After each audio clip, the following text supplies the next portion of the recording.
আপনারা সবাই সকলে কেমন আছেন? আমি দু একদিন রান্নার ব্লগটা করতে পারিনি। এখন রান্না করব চিকেন কষা। চিকেন কষা বলতে একটু শুকনা করে ভেজে নেব, ঝোল রাখবো না। আর সঙ্গে কী কী আছে দেখুন। একটা আলু কেটে নিয়েছি, চন্দ্রমুখী আলু, আর দুটো পেঁয়াজ, আর আরেকটা পেঁয়াজ একটু কুচি করে কেটে নিয়েছি, আর রসুন তেতো করে নিয়েছি কয়েকটা, আর গোটাও রেখেছি কয়েকটা রসুন, আর কাঁচা লঙ্কা দিয়ে দেব রান্নার সময়। আর ওখানে আছে এলাচি, দারচিনি, আর সঙ্গে আছে অল্প একটু মিষ্টি, তো সব কিছুতেই দিতে হয়, তো আমি একটু দিই সব কিছুতেই। আর সঙ্গে আছে জিরে, ধনে, আদা, কাঁচা লঙ্কা একসঙ্গে পেস্ট করে নিয়েছি। আর হলো তো হলুদ, তেজপাতা, তেল, লবণ, ওইগুলি তো লাগবেই। আর সঙ্গে আছে সানরাইজের গরম মশলা গুঁড়ো, তো দিয়ে দেব নামানোর সময়। তো দেখুন কীভাবে আমি রান্না করছি। কড়াই বসিয়ে দিয়েছি, এখন আলু বেছে নেব আগে।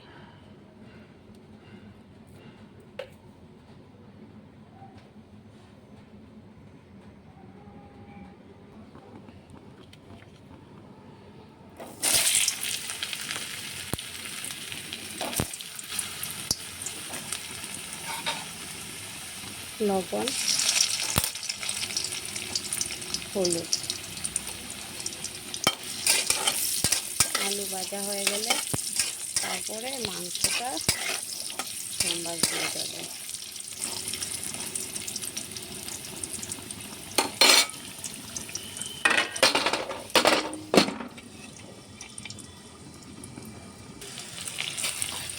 পেঁয়াজ আলু একসঙ্গে ভাজা হয়ে গেল, লাল করে ভেজে নিয়েছি, বেশি ভাজাটা হয়ে গেছে।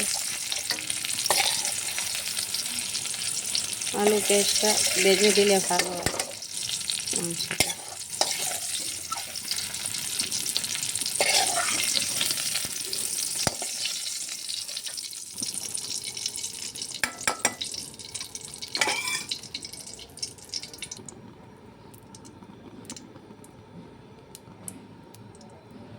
আর অল্প একটু তেল দিয়ে দেব, তেলটা তো আছে।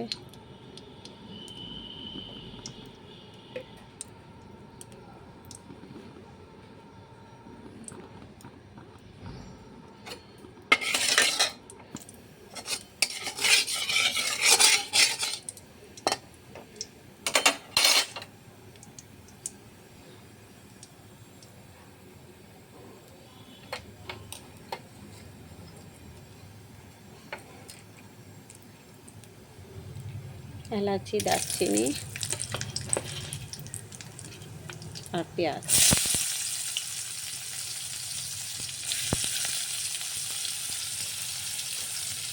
দুটো তেজপাতা,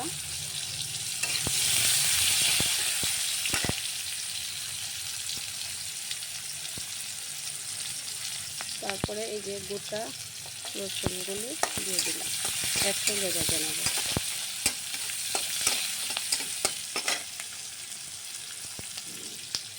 রসুন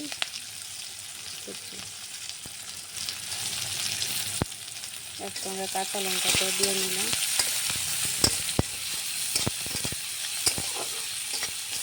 একটু ভাজা হয়ে গেলে তারপরে মশলাটা দিয়ে দেব।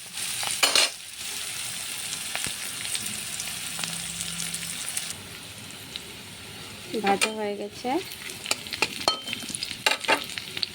হলুদ দিয়ে দেব,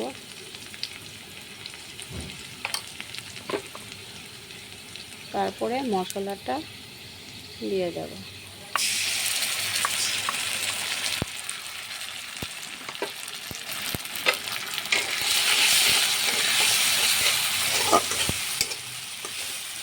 মশলা কষা হয়ে গেলে তারপরে মাংসটা দিয়ে দেব।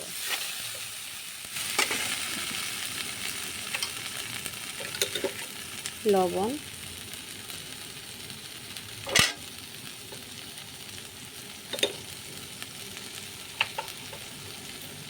আর অল্প একটু চিনি, অল্প একদম।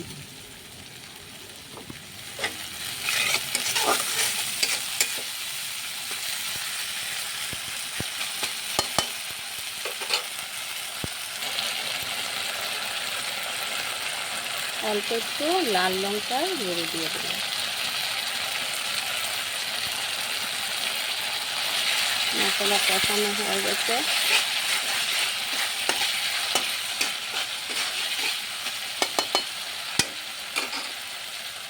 চিকেনটা দিয়ে দেবো।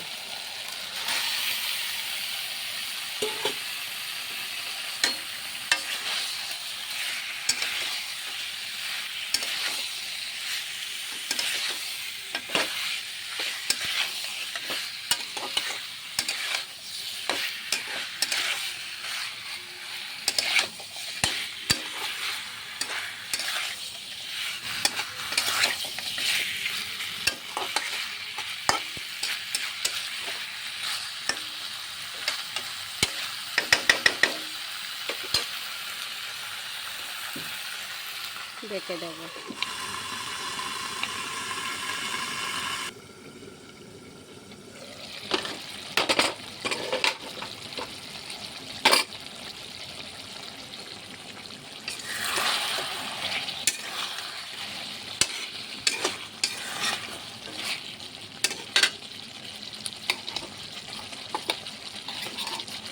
এখন পেঁয়াজগুলি দিয়ে দেব।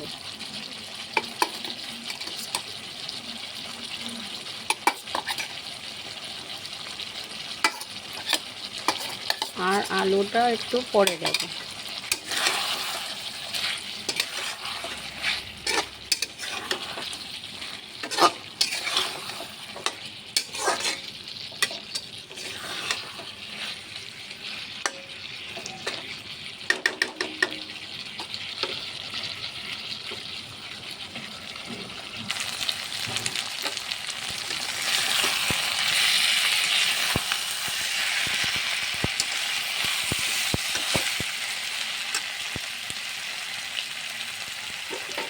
এখন আলুটা দিয়ে দিলাম।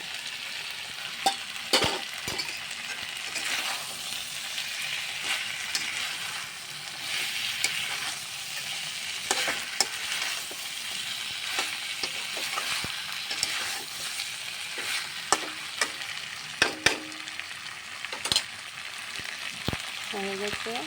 গরম মশলা গুঁড়ো দিয়ে নামিয়ে নেব। হয়ে গেছে। এখন গরম মশলা গুঁড়ো দিয়ে দিলাম।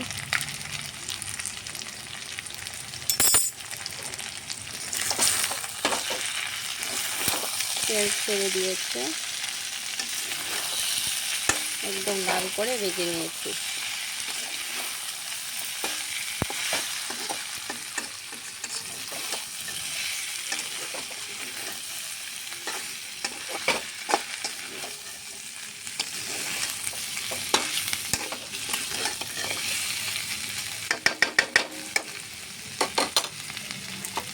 উঠিয়ে নেবে।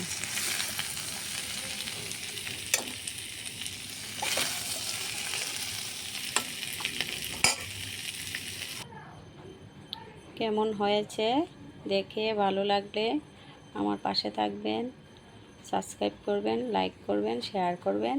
আজকের মতন এটুকুই। কালকে আবার রান্নাবান্না নিয়ে দেখা হবে। কেমন হয়েছে জানাবেন।